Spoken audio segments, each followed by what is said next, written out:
Selamat datang kembali di Waktu Bagian Bola. Hari ini bersama gue Irfan Rapsodi, bersama gue Gerald, dan bersama gue tamu baru lagi, Jerry sih. Tamu yang ini gak pulang-pulang nih belum.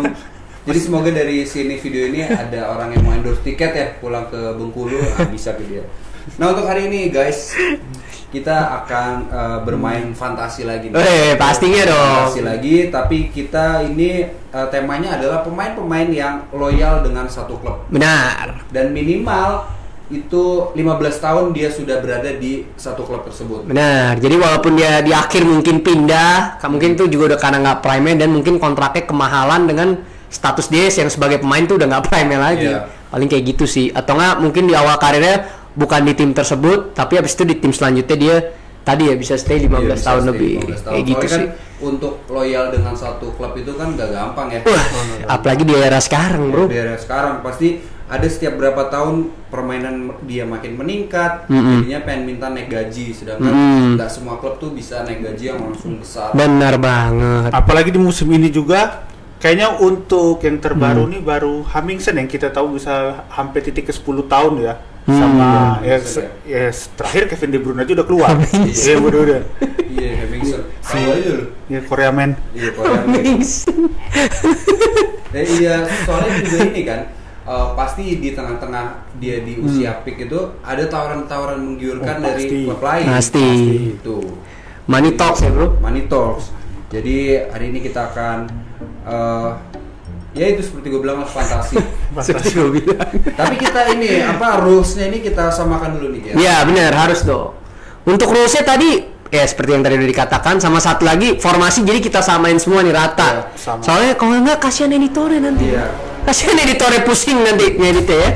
Jadi kita akan pakai formasi 4-2-3-1 hari ini. 4-2-3-1, 2 CM, 1 AM, 2 sayap, 1 striker, 4 back, 1 kiper pastinya. Oke.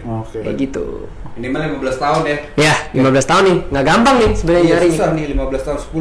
10 sih banyak ya. Banyak kalau ngomong 10 pulanya tuh udah loyal banget. 15 coy. Kita cari yang 30 tahun kali. Siapa? Bang? Siapa? Dia main dari umur 10 Santiago tahun. Bernabeu.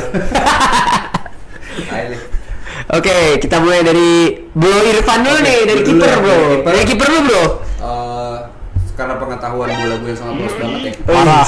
Itu gue akan memilih Igor Akinfev. Igor Aki, wah, ayo ada yang tahu nggak siapa dia di sini? Ayo komen di kolom komentar, gue nggak yakin ada yang tahu nih. Ini kiper yang underrated juga ya. Setuju Dia banget. Di CSKA Moskow, dia orang Rusia juga, kayaknya Akamsi Moskow. Akamsi juga. ya. Akamsi.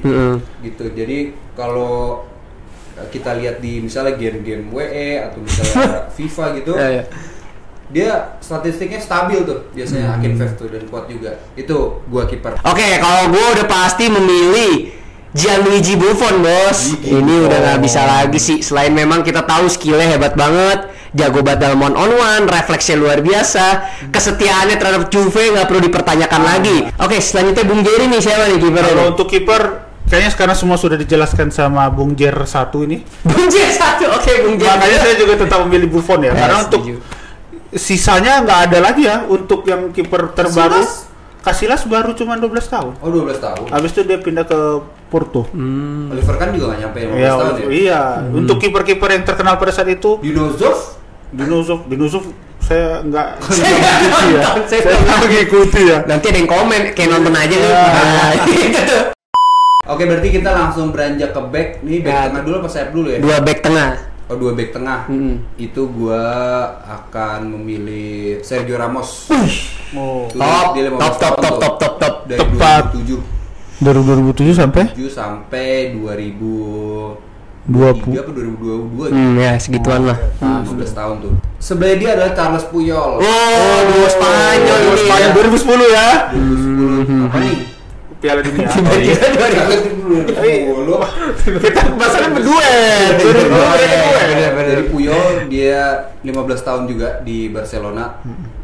Ya nggak perlu gue jelasin lah Ramos dan Puyol tuh kayak gimana, cuman pas mudanya Puyol tuh ya ini nggak takut apa-apa gitu. Jadi pas tuanya cedera kan. Iya benar. Gitu. Kayaknya semua mau dihajar. Hajar semua, Ronaldo dan dihajar sama dia. Oke, kalau gue di sini memilih pemain yang sedikit lama dan old school nih, salah satunya nih ya. Ini kayaknya nggak banyak orang tahu atau nggak paling komen juga kayak nonton aja nih bang ya. Gue kesel gituin soalnya, makanya gue ngomongin dulu.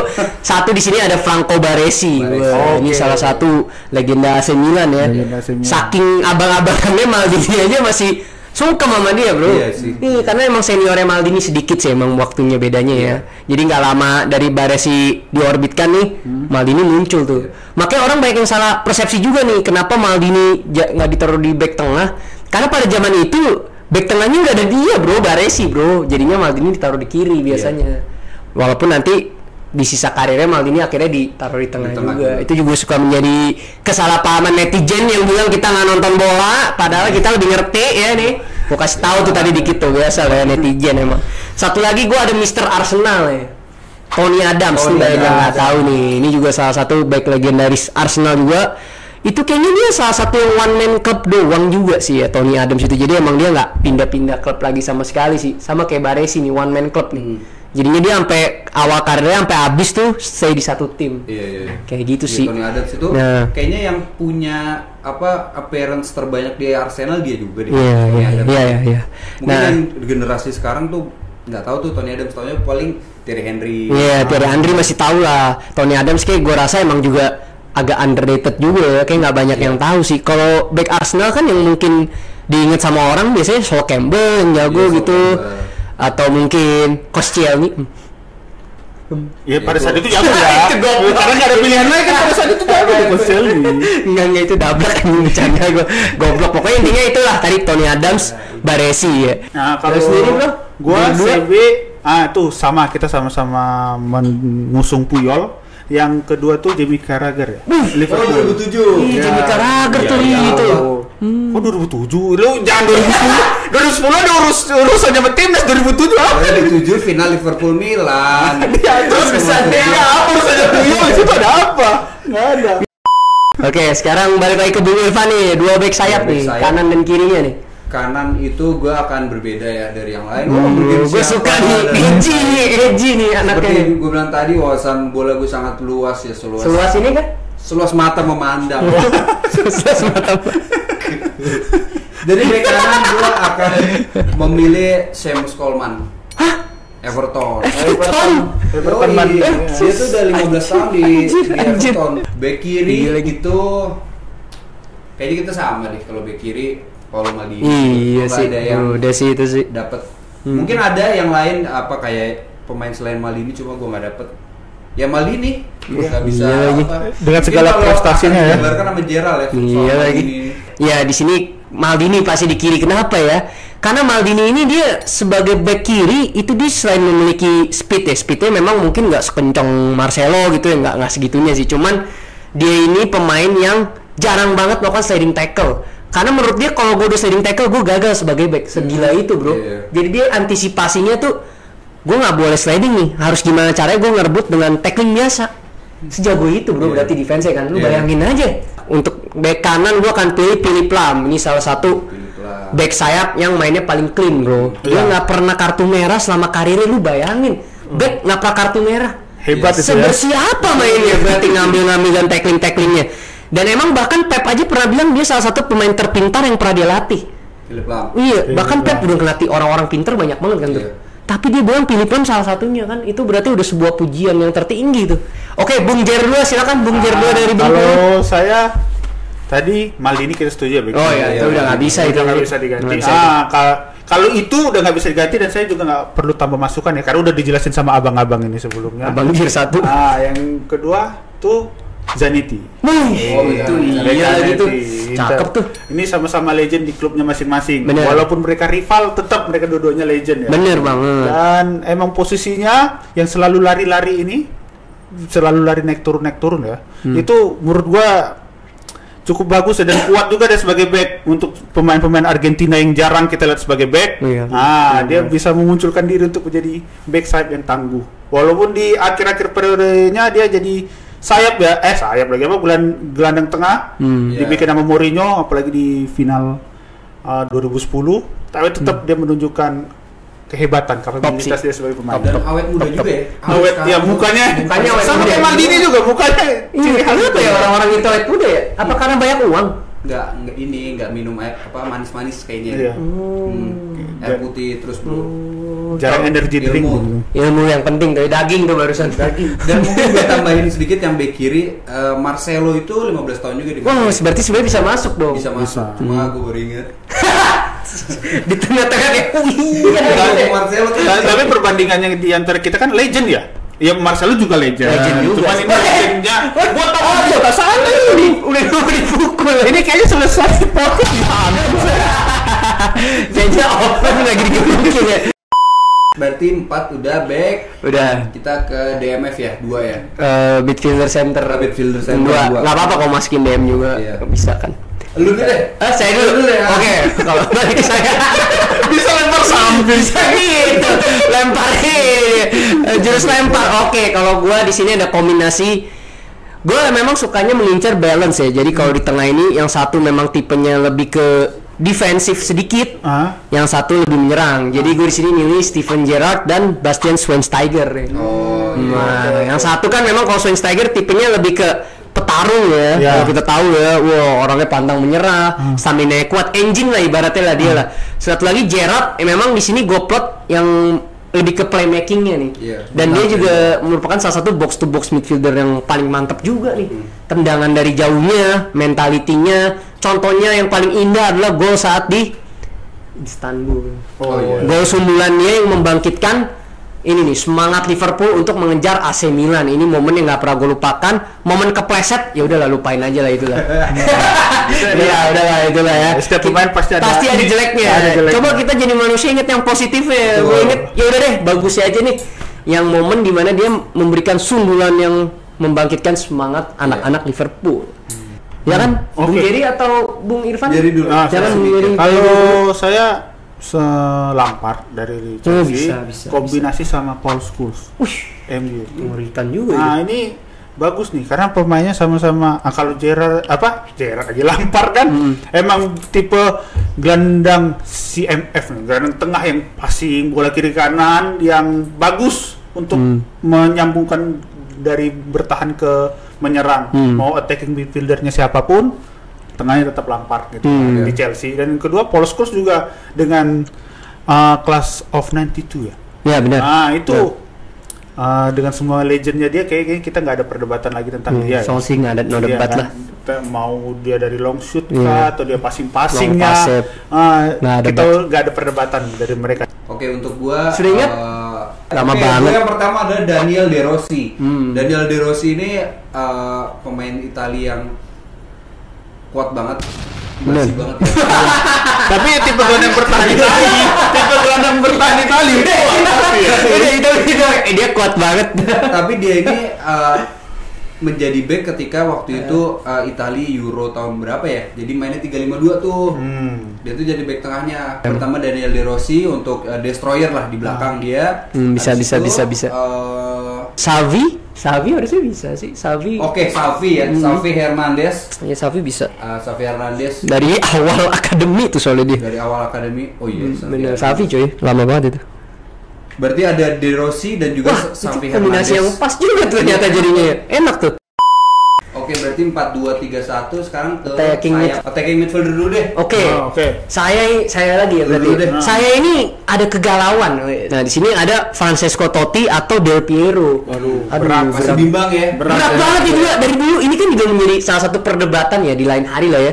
Jadi siapa sih yang lebih jago gitu kan? Mungkin Del Piero dulu menang secara memiliki tim yang lebih mumpuni, lebih jago-jago gitu kan. Isinya ya Juve coy, zaman itu coy. Terlalu kuat coy. Iya. Sementara Totti kan dengan tim yang mohon maaf ya agak pas-pasan nih kalau dibandingin Serie A pada zaman itu. Ya paling temen yang mumpuni adalah zaman Batistuta tuh. Udah sisanya mah agak kurang gitu ya. Dan emang di atas tahun-tahun 2007 ke atas kan Liga Italia lagi nggak prime ya tuh. Totti, bayangin Totti temennya Jeremy Menez cuy. Iya, Jeremy Menez. Gimana mau juara temennya itu pun bisa runner up hebat tuh dulu. Kan dikuasain sama Inter Milan tuh sempet tuh di monopoli. Nah, intinya di sini gue akan memilih susah juga ya. Dua-duanya gue suka sih. Tapi gue harus pilih Totti sih. Totti ya. Karena memang satu, kalau secara dribbling skill sih mungkin Del Piero ya. Tapi secara tendangan gue masih pilih Totti sih. Kalau tendangan, Tapi dua-duanya juga tendangannya bagus. Bagus sih, cuman Totti itu lebih apa? Luar nalar. Kalau Del Piero kan apalan pressing gitu. Iya, kalau golnya Totti itu yang aneh apa ya? banget. Dia kayaknya itu dibilang chip juga kejauhan. Tahu ya. Kalau bukan dibilang chip juga kayaknya bagus banget. Dan sekarang kayaknya nggak ada nih pemain yang main bola dengan kayak kita ngeliatnya kayak ini orang kayak artis juga gitu loh. Elegan, Pak. Nyetak golnya itu. Dan udah gitu buktinya memang Totti lebih jago ya. Karena waktu Piala Dunia 2006 Totti yang starter. Oke, sekarang untuk Bung Jer 2 gimana nih? Kita sama-sama Totti. Oh, Totti. Karena emang udah susah terlalu kuat. Untuk attacking midfielder yang loyal sama tim tuh jarang ya. Biasa tuh attacking midfielder yang paling sering gonta-ganti klub. Iya sih. Karena dia jago gocek dikit udah ada yang lirik, ada yang lirik. Dia bertahan dengan segala tawaran dari klub besar, dari tawar Madrid juga. Pernah ditawar Madrid. Kayaknya klub-klub besar nggak pernah nawar dia dengan skill dia kayak gitu ya. Jago banget. Ya untuk loyal attacking midfielder ya pemain Itali, Totti. Kalau gua Iniesta mungkin. Iniesta tuh jago juga sih itu. Iya lagi. Mudah-mudahan nggak salah ya, dia pasti 15 tahun tuh di Barcelona. Iya, La Masia juga ya. La Masia punya juga. Enggak dia. Bukannya dari La Masia. Enggak salah lagi. Anjir. Kayak kena gocek aja. Karena dia milih Iniesta tadi jago gocek. Dia kalau gua ibaratkan dia tuh kayak Kapten Tsubasa ya. Iya. Kalau itu dribblenya mungkin kalau orang lihat Xavi yang jadi pusat permainan, tapi menurut gua Iniesta tuh yang jadi apa ya, ngancurin ini musuh. Bener acak-acak. Yang kedua juga Iniesta ini walaupun ya kita banyak nggak suka Barcelona ya, tapi Iniesta kan enggak. Iya sih. Iya. Yang lainnya mungkin kita bisa. Mungkin Neymar kayak anjir. Iya. Tapi kalau Iniesta-nya, oh yaudahlah ya. Jago. Emang jago aja udah gitu. Gue sih mengakui Iniesta paling hebat sih sebagai midfielder sih. Gue udah nggak tahu tuh lawannya siapa. Bisa Iniesta apa Zidane ya yang paling jago tuh. Tapi agak sulit tuh. Gue Iniesta. Yang kedua juga beda zaman ya kan. Iyalah. Iya kalau Oke, Santiago Bernabeu apa gitu. Oke, berarti kita sekarang IMF udah sayap ya. Santiago Bernabeu. Sayap kiri. Oke, langsung gue aja ya. Kalau gue sayap kiri tuh sebenarnya banyak, tapi gue Ryan Giggs sih gue. Nggak bisa dipungkiri. Salah satu winger terbaik yang dimiliki oleh Wales selain Gareth Bale, dan juga ya MU. Belum ada lagi winger kiri yang juga MU. Iya, maksud gue setelah dia pensiun nggak ada yang apa ya, mungkin ada Ronaldo ya, cuman nggak ada yang kayak dia gitu kencangnya. Mungkin kencangnya ada tapi nggak ada visi. Iya, nggak apa ya, nggak jago. Luis Nani doang gitu ya. Luis Nani kencang doang. Luis Nani dribble bagus, tapi dia di kanan deh setahu gue. Kalau dia kan pure kaki kiri dan juga posisi di kiri kan. Jadi gua Ryan Giggs dengan segala pencapaiannya. Nah, pasangannya tuh seberangnya? Iya, RW. Yang kanannya itu gua taruh Messi. Iya sih. Yalah itu baru gua jelasin itu ya. Messi di right wing itu kayaknya lebih ngeri ya. Setuju banget gua. Dibanding dia di tengah. Jauh. Di tengah juga oke, tapi gua Messi. Gua juga setuju. Oke, saya tadi untuk nambahin gue pilih RW tentu saja Messi ya.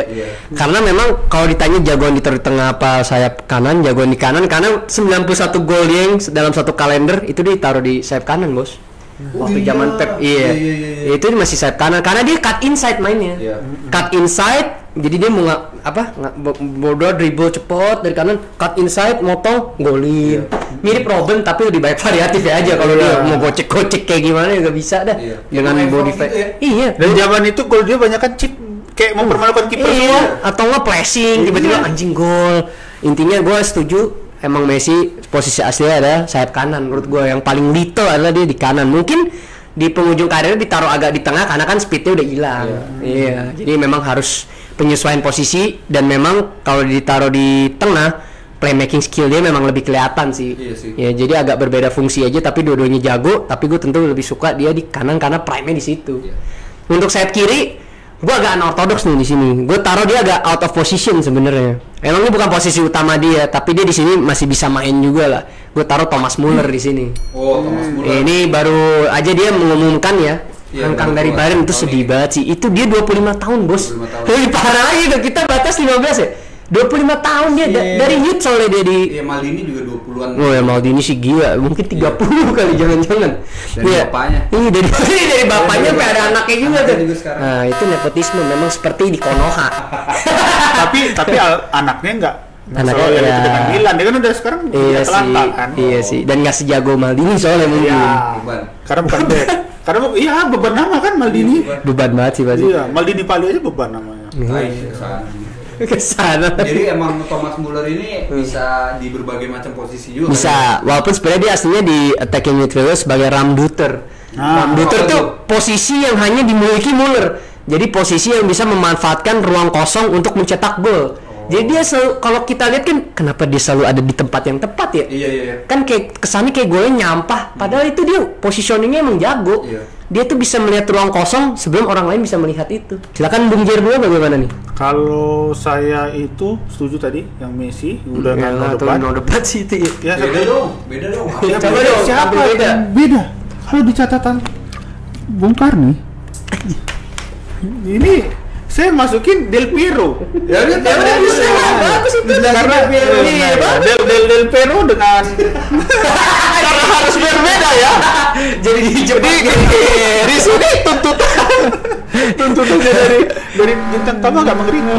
Tapi Del Piero juga bagus di kanan, Bisa, apalagi bisa. dengan Bisa. pressingnya dia ya kan. Bagus. Saya setuju Del Piero dan loyalitasnya terhadap Juventus. Ya, nggak bisa Nggak usah ditanya ditanya. itu. Nggak usah. Sama kayak Bung Kier Buffon. satu ini menjelaskan Buffon. Mana ini juga sama nih. persis. Nah ini tadi apa, kanannya Del Piero, kirinya Giggs. Ya, karena nggak ada lagi yang saya tahu pemain yang loyal jarang kayaknya. Jarang apalagi pemain-pemain sayap. Hampir rata-rata pemain depan itu paling sering berpindah. Benar. Paling sering Setuju berpindah, banget. ya kan? Berarti kita sekarang kelas nih di striker. Di striker. Di striker sebenarnya ada banyak nama yang sampai saya pun bingung gitu. Ingin menyebutkan Striker emang siapa. banyak? Banyak. Seperti Oh kan yang Disimpan. yang gua nih ya, Pele. Ya gue juga sih. Real Cosmos. Dia cuma 2 tahun, sisanya di Santos. Pernah kan? Pernah. Tapi kan Ya loyal. langsung ini tenang aja. Loyal. Tapi saya 2 nih. Satu lagi, tapi kan nantinya 4-4-2. Hanya satu. Tapi off position, Bang. Siapa Kalau tuh? satu Muller jadi Thomas Muller. jadi second striker biar jadi false nine. Tapi Pele memang dia itu 20 tahun ya di Santos. Lama ya pokoknya. Lama. Jadi legendnya Santos dan Brazil. Emang jago juga, jadi makanya bingung tuh dia mau milih siapa. Pele sih. Lu dia striker. Gue juga Pele soalnya masalahnya ini. Pele ya? Pele pak. Nah, lu harus beda, Bang. Lu kan harus beda. Memang Kalbe. beda. Kalbe. Siapa tuh? Tenang, gua itu akan memilih Bambang Pamungkas di Persija. Iya. Keren. 15 tahun nggak di Persija? Dia sempat ke PBRI, lu tadi main di foto. Dia Selangor juga ya? Iya. Ah susah sih kalau Ya kan striker susah, striker itu paling cepat berpindah. Berarti gue milih kalau striker gue Totti aja kalau gitu. Ya bisa sih. Oh, lu naikin Bisa. Totti jadi Gue striker. jadiin striker Totti. Gitu. Jadi dia udah ngendok aja. Oke, bagi kalian yang mempunyai tim terloyal versi kalian sendiri boleh tulis di kolom komentar, dan kalau salah kita akan komentar kalau kalian salah. Kita counter. Kalian juga ini ya apa? Kalian juga pilih formasi mana nih yang terbaik antara kita bertiga nih. Iya. Yang menang keren banget loh. Kalau kalah ya gimana? Ya udah, kami nggak mau ngasih apa-apa. Mungkin itu aja Belum untuk ada episode AdSense. kali ini. Sampai jumpa lagi di waktu bagian bola. See you guys.